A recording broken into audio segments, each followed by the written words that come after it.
أعوذ بالله من الشيطان الرجيم. بسم الله الرحمن الرحيم. إن الذين كفروا لن تغني عنهم أموالهم ولا أولادهم من الله شيئا وأولئك هم وقود النار. كدأب آل فرعون والذين من قبلهم كذبوا بآياتنا فأخذهم الله بذنوبهم والله شديد العقاب. قل للذين كفروا ستغلبون وتحشرون إلى جهنم وبئس المهاد. قد كان لكم آية في فئتين التقتا فئة تقاتل في سبيل الله وأخرى كافرة يرونهم مثليهم رأي العين والله يؤيد بنصره من يشاء إن في ذلك لعبرة لأولي الأبصار. لفظی ترجمہ. ان الذین کفروا، بے شک وہ لوگ جنہوں نے کفر اختیار کیا، لم تغنی عنہم، ہرگز نہیں کام آئیں گے ان کو، اموالہم ولا اولادہم، ان کے مال اور نہ ان کی اولاد، من اللہ شیئا، اللہ تبارک و تعالیٰ کے عذاب سے کچھ بھی، وَأُولَئِكَ هُمْ وَقُودُ النَّارِ، اور یہی لوگ دوزخ کا ایندھن، کدأب آل فرعون، ان کی عادت ہے جیسے عادت تھی فرعونیوں کی، والذین من قبلہم، اور ان لوگوں کی جو ان سے پہلے تھے، کذبوا بآیاتنا، انہوں نے جھٹلایا ہماری آیتوں کو، فاخذہم اللہ، پس پکڑا ان کو اللہ تبارک و تعالیٰ نے، بذنوبہم، ان کے گناہوں کی وجہ سے، واللہ شدید العقاب، اور اللہ تبارک و تعالیٰ سخت سزا دینے والا ہے. قل للذین، آپ صلی اللہ علیہ وسلم کہہ دیں ان لوگوں کو، کفروا، جو کافر ہے، ستغلبون، ان قریب تم شکست کھاؤ گے، وتحشرون، اور تم اکٹھے کیے جاؤ گے، الی جہنم، جہنم کی طرف، وبئس المہاد، اور بہت برا ٹھکانہ ہے. قد کان لکم، تحقیق ہے تمہارے لیے، آیتن، نشانی، فی فئتین، دو گروہوں میں، التقطا، جن دو گروہوں کا آمنا سامنا ہوا، فئۃ تقاتل فی سبیل اللہ، ایک گروہ لڑ رہا تھا اللہ تبارک و تعالیٰ کے راستے میں، وأخری کافرہ، اور دوسرا گروہ کافروں کا ہے، یرونہم، وہ کافر دیکھتے ہیں اپنے آپ کو، مثلیہم، ان سے دگنا، رأی العین، آنکھ کے ساتھ دیکھنا، واللہ یؤید بنصرہ، اور اللہ تبارک و تعالیٰ تائید کرتا ہے اپنی مدد سے، من یشاء، جس کی چاہتا ہے، ان فی ذلک، بے شک اس میں، لعبرۃ لأولی الابصار، البتہ عبرت ہے آنکھیں رکھنے والوں کے لیے. پہلی دو آیتوں میں یہود کی ضد کا بیان ہے، اور تیسری آیت میں غزوہ بدر کا مختصر سا بیان. یاد رکھنا، یہودی ذہین بھی بڑے ہیں اور ضدی بھی بڑے ہیں. من حیث القوم، جتنی ضد ان میں ہے اور کسی قوم میں نہیں ہے. مدینہ طیبہ میں یہود کے 3 خاندان آباد تھے. مدینہ طیبہ میں یہود کے 3 خاندان آباد تھے، ایک بنو نذیر، بنو قریظہ اور بنو قینقاع. اور مدینہ طیبہ کی تمام منڈیوں پر ان کا قبضہ تھا، یعنی تجارت ان کے ہاتھ میں تھی، علم بھی ماہر تھے، اور افرادی قوت بھی ان کو حاصل تھی. اور ظاہر بات ہے کہ جس قوم کے پاس تجارت ہو، علم ہو اور افرادی قوت بھی ہو تو اس کو غلبہ حاصل ہوتا ہے. اور یہ سب چیزیں یہود مدینہ طیبہ کو حاصل تھی، یعنی مدینہ کے جو یہود تھے ان کو حاصل تھی، جس کی وجہ سے وہ خاصے بگڑے ہوئے تھے. اور ان کا اتنا اثر و رسوخ تھا کہ اوس اور خزرج جو کافروں کے خاندان تھے، وہ اپنی لڑکی اور لڑکے کی شادی ان کی اجازت کے بغیر نہیں کر سکتے تھے، حالانکہ ان کا مذہب اور تھا اور ان کا مذہب اور تھا. مثلا اوس اور خزرج کے خاندان میں سے کسی نے اگر اپنی لڑکی یا لڑکے کی شادی کرنی ہوتی تھی تو اس کے محلے میں جو یہودی رئیس ہوتا تھا اس سے مشورہ کرتا کہ فلاں جگہ پر میں اپنی لڑکی یا لڑکے کی شادی کرنا چاہتا ہوں، تمہاری کیا رائے ہے؟ اگر وہ کہہ دیتا کہ ٹھیک ہے تو شادی کر دیتا، اگر وہ قیل و قال کرتا تو وہاں شادی کرنے کی جرت نہیں ہوتی تھی. بلکہ اوس اور خزرج کے کسی آدمی نے اگر کسی اہم سفر پھر بھی جانا ہوتا تھا تو اجازت لے کر اور اطلاع دے کر جاتا تھا. اس سے اندازہ لگاؤ کہ یہود کا مدینہ طیبہ میں کتنا اثر و رسوخ تھا. رہا یہ سوال کہ یہود مدینہ طیبہ میں کس طرح آئے اور یہاں آ کر آباد ہوئے، تو ان کے مدینہ طیبہ آنے کا سبب ایک خط تھا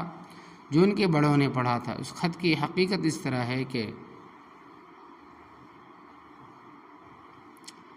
کہ طبہ ازدرہم اللہ ابن ملیکہ، یمن کے بادشاہوں میں سے ایک بڑا اور نیک پارسا بادشاہ تھا، ابو کرب طبہ ان کا لقب تھا، اور ابو کرب ان کی کنیت تھی، اور حمیر قبیلے کے ساتھ تعلق تھا، اور یہ وہی طبہ ہے جس کا قرآن کے پاک میں ذکر ہے۔ یہ حضرت صلی اللہ علیہ وسلم سے 900 سال پہلے گزرا ہے۔ اس کو علم تھا کہ خاتم النبیین حضرت محمد صلی اللہ علیہ وسلم مکہ مکرمہ سے ہجرت کر کے مدینہ تشریف لائیں گے، اور آپ کی مہمانی کا شرف اہل مدینہ کو حاصل ہوگا۔ اس نے حضرت صلی اللہ علیہ وسلم کے نام بڑا عقیدت مندانہ خط لکھا: اے خاتم النبیین ورسولہ رب العالمین، اگر تم میری زندگی میں آ جاؤ تو میں تمہاری خدمت کروں گا اور تمہارے پاؤں دھوؤں گا، اور تم بعد میں آؤ تو میرے مرنے سے پہلے تمہارا کلمہ پڑھتا ہوں، تو میں مرنے سے پہلے ہی تمہارا کلمہ پڑھتا ہوں۔ اس نے یہ خط لکھ کر اس خاندان کے حوالے کیا کہ تم نے یہ خط حضرت محمد صلی اللہ علیہ وسلم خاتم النبیین کو دینا ہے۔ چنانچہ وہ خط حضرت ابو ایوب انصاری رحمۃ اللہ علیہ کے خاندان میں منتقل ہوتا چلا آیا۔ جب آپ صلی اللہ علیہ وسلم ہجرت فرما کر مدینہ طیبہ تشریف لائے تو وہ حضرت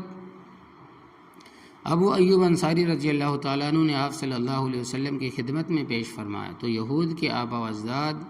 تجارت وغیرہ کے سلسلے میں مدینہ طیبہ آئے تھے، انہوں نے یہ خط سنا تھا تو جلدی کے ساتھ مدینہ طیبہ آ گئے کہ ہمیں محمد صلی اللہ علیہ وسلم کی خدمت کا موقع ملے۔ اس طرح یہود کے بڑے حضرت صلی اللہ علیہ وسلم کی ولادت سے 400 سال پہلے مدینہ طیبہ آ گئے تھے تاکہ ہمیں ان کی خدمت کا موقع ملے۔ یہود کے وڈیرے، یہود کے جو چودھری ہے، جو بڑے ہیں، تو اس نظریے اور یہ عقیدے کے تھے، اس نظریے اور عقیدے کے تھے، مگر جب نئی نسل چلی تو انہوں نے حضرت صلی اللہ علیہ وسلم کو زہر بھی دیا، اور حضرت صلی اللہ علیہ وسلم کو شہید کرنے کے در پہ بھی ہوئے، اور یہ سب کچھ انہوں نے ضد میں آ کر کیا، اور ضد کا دنیا میں کوئی علاج نہیں ہے۔ بہرحال مدینہ طیبہ میں یہودیوں کو دوسرے لوگوں پر غلبہ حاصل تھا، اور ان کی مرضی کے بغیر وہ لوگ اپنی اولاد کی شادی تک نہیں کر سکتے تھے، اور بدر میں اللہ تبارک و تعالیٰ نے مسلمانوں کو بے سر و سامانی کی حالت میں کامیابی عطا فرمائی، جس کا ذکر اگلی آیت کریمہ میں آ رہا ہے۔ حضرت صلی اللہ علیہ وسلم غزوہ بدر سے جب وہ آپ تشریف لائے تو آپ صلی اللہ علیہ وسلم نے یہودیوں کے تینوں خاندانوں بنو نذیر، بنو قریظہ، بنو قینقاع کے سرداروں کے سامنے توحید بیان فرمائی، قرآن پاک کی صداقت کا ذکر کیا، اور نبوت اور رسالت کو بڑے اچھے انداز میں بیان فرمایا، اور قیامت کا بھی ذکر فرمایا، ان کو اسلام کی دعوت دی۔ ایک شرارتی یہودی کعب ابن اشرف ان کا پادری تھا، کہنے لگا: اے محمد صلی اللہ علیہ وسلم، تم نے نا تجربے کار جاہلوں کے ساتھ لڑائی کر کے فتح حاصل کی ہے، نا تجربے کار جاہلوں کے ساتھ لڑائی کر کے فتح حاصل کی ہے، اور اب تم اتنے دلیر ہو گئے ہو کہ ہمیں قابو کرنا چاہتے ہو۔ انہیں کیا پتہ تھا کہ لڑائی کیا چیز ہوتی ہے، جب ہمارے ساتھ ٹکراؤ گے تو پتہ چل جائے گا۔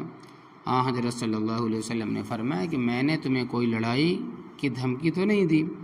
میں نے صرف یہ کہا ہے کہ تم پڑھے لکھے لوگ ہو، اسلام قبول کر لو، تورات تمہارے پاس موجود ہے، اس میں صراحت کے ساتھ میری علامتوں کا بیان ہے جو تم پڑھتے ہو۔ یہودیوں کا یہ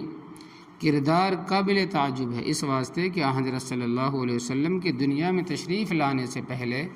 آپ صلی اللہ علیہ وسلم کے وسیلے سے دشمنوں پر فتح یابی کے لیے دعا کرتے تھے۔ چنانچہ قرآن پاک کے پہلے پارے میں موجود ہے کہ اللہ تبارک و تعالی فرماتے ہیں کہ وَقَانُوا مِن قَبْلُ يَسْتَفْتِحُونَ عَلَى الَّذِينَ كَفَرُوا، اور وہ تھے اس سے پہلے فتح کے لیے توسل حاصل کرتے ان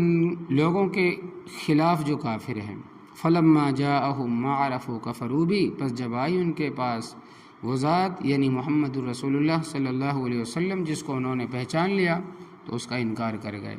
اور اس چیز کا ذکر تفسیروں میں بھی موجود ہے اور تاریخ میں بھی ہے، اور قرآن کریم کے دوسرے پارے میں آتا ہے کہ یعرفونہ کما یعرفون ابناءہم، یہ بنی اسرائیل حضرت محمد الرسول اللہ صلی اللہ علیہ وسلم کو اس طرح پہچانتے جس طرح اپنی اولاد کو پہچانتے ہیں، لیکن ضد کا کوئی علاج نہیں ہے تو کہنے لگے کہ مال ہمارے پاس زیادہ ہے، افرادی قوت ہمارے پاس زیادہ ہے، مدینہ طیبہ شہر اور باہر دیہات میں مضبوط قلعے ہمارے ہیں، پھر تم ہمیں خفیہ انداز سے دھمکیاں دیتے ہو اور کہتے ہو کہ اسلام قبول کر لو، جب ہمارے ساتھ ٹکراؤ گے تو پتہ چل جائے گا۔ اس موقع پر اللہ تبارک و تعالیٰ نے یہ آیت نازل فرمائی، ان الذین کفروا، بے شک وہ لوگ جنہوں نے کفر اختیار کیا، اور یاد رکھنا کہ کفروا اسے ساری دنیا کے کافر مراد ہیں، کفروا سے ساری دنیا کے کافر مراد ہے، اگرچہ شان نزول مدینہ طیبہ کے یہود، بنو نذیر، بنو قریظہ اور بنو قینقاع ہے، لیکن حکم شان نزول میں بند نہیں ہوتا۔ لا تغنی عنہم اموالہم ولا اولادہم من اللہ شیئا، ہرگز نہیں کام آئیں گے ان کے مال اور نہ ان کی اولاد اللہ تبارک و تعالیٰ کے مقابلے میں، یعنی اللہ تبارک و تعالیٰ کی گرفت سے ان کو کوئی شے نہیں بچا سکے گی۔ چنانچہ ایسا ہی ہوا کہ جب یہود کے ساتھ اہل حق کی لڑائی ہوئی تو بنو نذیر اور بنو قینقاع نے کہا کہ ہمیں نہ مارو، ہم جلا وطن ہونے کے لیے تیار ہیں، یعنی کہ ہم وطن چھوڑنے کے لیے تیار ہے۔ تو یہ دھمکیاں دینے والے اپنی زمین، اپنا مکان، جائیداد چھوڑ کر خیبر بھاگ گئے۔ البتہ بنو قریظہ نے ٹکر لی، مگر بالآخر انہوں نے بھی ہتھیار ڈال دیے، نوجوان مارے گئے، ان کی عورتوں بچوں کو غلام بنا لیا گیا۔ تو جس طرح اللہ تبارک و تعالیٰ نے فرمایا اسی طرح ہوا کہ تم اپنے مال اور اپنی اولاد پر گھمنڈ نہ کرو، یہ چیزیں تمہیں اللہ تبارک و تعالیٰ کی گرفت سے نہیں بچا سکے گی۔ وَأُولَٰئِكَ هُمْ وَقُودُ النَّارِ، اور یہی لوگ دوزخ کا ایندھن ہے، یعنی یہ جتنے بھی ہیں سارے کے سارے دوزخ کی آگ کا ایندھن بنیں گے اور سب دوزخ کی آگ میں جلیں گے۔ فرمایا ان لوگوں کی عادت ایسی ہی ہے، کداب آل فرعون، جیسے عادت تھی فرعونیوں کی کہ انہوں نے بھی ضد اور حق کے ساتھ ٹکر لی، والذین کفروا والذین من قبلہم، اور ان لوگوں کی عادت کی طرح ہے جو ان سے پہلے تھے، اور ان کی عادت یہ تھی کہ کذبوا بآیاتنا، کہ انہوں نے جھٹلایا ہماری آیتوں اور نشانیوں کو، فأخذہم اللہ بذنوبہم، پس پکڑا ان کو اللہ تبارک و تعالیٰ نے ان کے گناہوں کی وجہ سے۔ فرعون کو اللہ تبارک و تعالیٰ نے عذاب سے نہ حکومت بچا سکی، نہ فوجیں، نہ مال۔ جس وقت بحر کلثم میں غوطے کھائے تو کہنے لگا کہ آمنت برب ہارون و موسیٰ، آمنت برب موسیٰ و ہارون، میں اس رب پر ایمان لایا جو موسیٰ اور ہارون علیہ السلام کا رب ہے۔ حضرت جبرائیل علیہ السلام فرماتے ہیں کہ اس وقت میں نے دریا کا جو نیچے حصے کا کالا کالا گارا ہوتا ہے اس کے گلے میں ٹھونسا کہ یہ بڑا واویلا کر رہا ہے، کہیں اس پر اللہ تبارک و تعالیٰ کو ترس نہ آ جائے۔ تو اللہ تبارک و تعالیٰ نے فرمایا کہ الآن وقد عصیت قبل، اب ایمان لاتا ہے اور تحقیق تو انکار کر چکا ہے اس سے پہلے، یعنی جب تجھے ہوش تھی اس وقت تو ایمان کے قریب بھی نہیں آتا تھا یا آیا تھا۔ اللہ تبارک و تعالیٰ نے فرمایا کہ فَالْيَوْمَ نُنَجِّيكَ بِبَدَنِكَ لِتَكُونَ لِمَنْ خَلْفَكَ آیَةً، بس آج ہم تجھے باہر پھینک دیں گے تاکہ تو پچھلوں کے لیے نشانی بن جائے، لوگ تجھے دیکھیں اور کہیں کہ یہ ہے جو کہتا تھا، انا ربکم الاعلی، میں ہوں تمہارا بڑا رب، اور آج مشکیزہ بنا پڑا ہے اور پانی منہ سے ناک سے بہہ رہا ہے اور رب جانے کہاں کہاں سے بہہ رہا ہے۔ فرعون کو آج تک دفن نہیں کیا گیا، مصر میں محفوظ ہے۔ کبھی کبھی انسان دیکھ کر حیران ہوتا ہے کہ اپنے آپ کو رب العالی کہتا تھا، واللہ شدید العقاب، اور اللہ تبارک و تعالیٰ سخت سزا دینے والا۔ قل للذین کفروا، آپ صلی اللہ علیہ وسلم کہہ دیں ان کافروں کو جو یہودی ہے جنہوں نے متکبرانہ انداز میں کہا کہ ہمارے ساتھ ٹکراؤ گے تو پتہ چل جائے گا، ستغلبون، ان قریب تم شکست کھاؤ گے، یہ دنیا کی سزا ہوگی، وتحشرون الی جہنم، اور مرنے کے بعد تم اکٹھے کیے جاؤ گے جہنم کی طرف۔ چنانچہ 8-9 سال بعد تمام یہود نے شکست کھائی اور ذلیل و خوار ہوئے، جن کے بارے میں کوئی تصور بھی نہیں کر سکتا تھا۔ یہ مدینہ طیبہ سے نکلیں گے، ان میں کئی مارے گئے اور کئی دوسرے جلا وطن ہو گئے، اور جس طرح اللہ تبارک و تعالیٰ نے فرمایا تھا اسی طرح ہوا۔ وبئس المہاد، اور دوزخ بہت برا ٹھکانہ ہے۔ اللہ تبارک و تعالیٰ اپنے فضل و کرم سے تمام مومنین اور مومنات کو، تمام مسلمین اور مسلمات کو دوزخ سے بچائے۔ قد کان لکم آیا، تحقیق ہے تمہارے لیے نشانی، فی فئتین التقطا، 2 گروہوں میں، جن 2 گروہوں کا آمنا سامنا ہوا، فئۃ تقاتل فی سبیل اللہ، ایک گروہ لڑ رہا تھا اللہ تبارک و تعالیٰ کے راستے میں، وأخری کافرہ، اور دوسرا گروہ کافروں کا تھا۔ تو اس آیت کریمہ میں واقعہ بدر کا ذکر ہے، اور بدر مدینہ طیبہ سے 80 میل دور ایک مقام کا نام تھا۔ بدر نامی ایک شخص نے اس جگہ ایک کنواں کھودا تھا، تو اس کنویں کا نام بدر پڑ گیا، پھر اس علاقے کا نام بھی بدر ہو گیا۔ قرآن کریم کے 4 پارے میں ذکر ہے کہ وَلَقَدْ نَصَرَكُمُ اللَّهُ بِبَدْرٍ وَأَنْتُمْ أَذِلَّةٌ، اور تحقیق رب تعالیٰ نے تمہیں بدر کے مقام میں کامیابی عطا فرمائی، اور حالانکہ تم کمزور تھے۔ اس مقام پر مسلمانوں کی تعداد 313 تھی، 77 مہاجرین اور 236 انصار تھے، اور حضرت صلی اللہ علیہ وسلم قیادت فرما رہے تھے۔ ان کے پاس سامان 2 گھوڑے، ایک مرشد ابن ابی مرشد رضی اللہ تعالیٰ عنہ کے پاس تھا، اور ایک مقداد ابن عمرو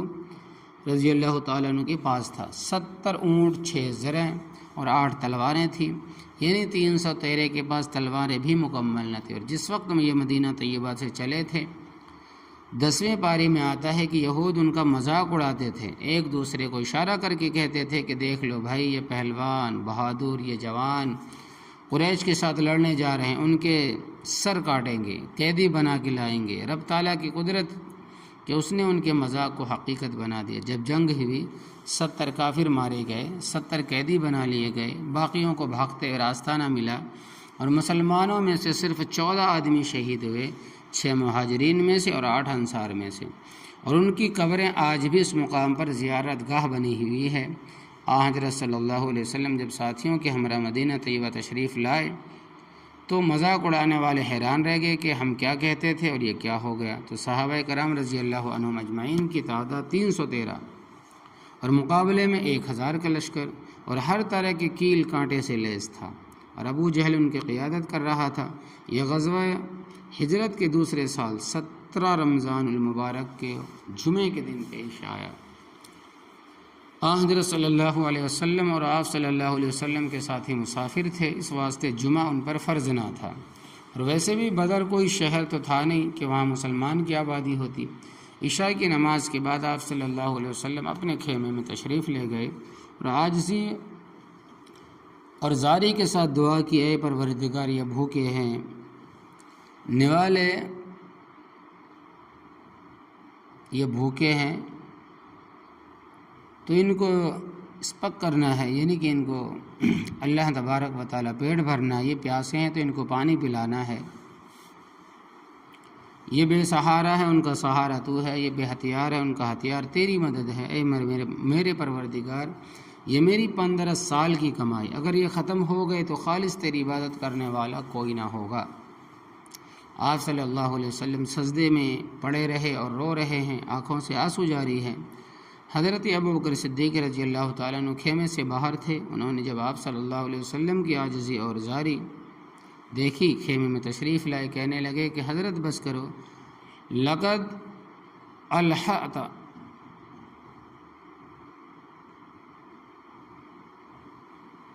تحقیق آپ صلی اللہ علیہ وسلم نے بڑی عاجزی اور زاری کی ہے،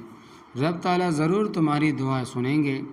صبح جس وقت لڑائی ہوئی، اللہ تبارک و تعالیٰ کے فضل و کرم سے 313 نہتوں نے 1000 کو شکست دی، 1000 تلوار، 8 تلواروں کا کوئی تقابل نہیں تھا۔ پھر ان 313 میں اکثر ننگے سر اور پاؤں تھے، ننگے اور دھوپ میں سر اور پاؤں جل رہے تھے۔ اللہ تبارک و تعالیٰ نے اس واقعے سے یہودی مدینہ کو عبرت حاصل کرنے کی تلقین فرمائی۔ یرونہم مثلیہم رأی العین، اور وہ کافر دیکھتے ہیں اپنے آپ کو ان سے دگنا کھلی آنکھ کے ساتھ، اور بڑے خوش ہوتے تھے اور کہتے تھے کہ ہم زیادہ ہیں، اور تھے وہ دگنا سے بھی زیادہ۔ لیکن واللہ یؤید بنصرہ من یشاء، اور اللہ تبارک و تعالیٰ تائید کرتا اپنی مدد سے جس کو چاہتا ہے۔ جس طرح یہاں مسلمانوں کی تائید فرمائی کہ 8 تلواروں کو 1000 تلواروں پر کامیابی نصیب فرمائی، اور 313 کو 1000 پر غلبہ عطا فرمایا۔ ان فی ذلک لعبرۃ لاولی الابصار، بے شک اس میں البتہ عبرت ہے ان لوگوں کے لیے جو آنکھیں کھول کر حقیقت کو دیکھنا چاہتے ہیں، اور اگر آنکھیں بند کر لے تو دنیا میں تو اس کا کوئی علاج ہے ہی نہیں۔ تو اللہ